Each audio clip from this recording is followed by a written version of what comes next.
سرکار دو عالم صلی اللہ علیہ وسلم نے فرمان سماعت فرماؤ. سرکار دو عالم صلی اللہ علیہ وسلم نے ارشاد فرمایا، لوگو جنہوں کو بندہ حج کر کے آئے، جنہوں تو آڈی اس حاجی نال ملاقات ہوئے تو اس حاجی نو اپنی مغفرت دی دعا لکھو. کیوں؟ کیونکہ اللہ نے حج دی برکت دے نال او دے سارے گناہ معاف فرما دیتے ہیں. سرکار نے فرمایا کہ جدوں تک او حج کر کے آن والا اپنے گھر داخل نہ ہو جائے، راہ وچ جو بھی دعا منگے گا اللہ اس کی دعا نو قبول فرمائے گا. موجم الکبیر دے اندر سرکار دو عالم صلی اللہ علیہ وسلم کا فرمان موجود ہے.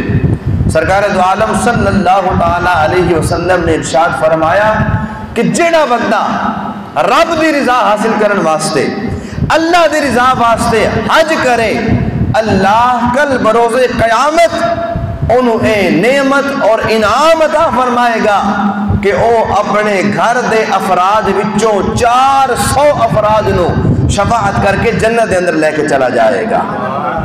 400 افراد حاجی دے واسطے. سرکار دو عالم صلی اللہ علیہ وسلم نے ارشاد فرمایا جیڑا حج کرے رب دی رضا واسطے اس رب انعام دے گا کہ کل بروز قیامت او 400 افراد دی شفاعت کر کے انہوں جنت دے اندر لے کے چلا جائے گا.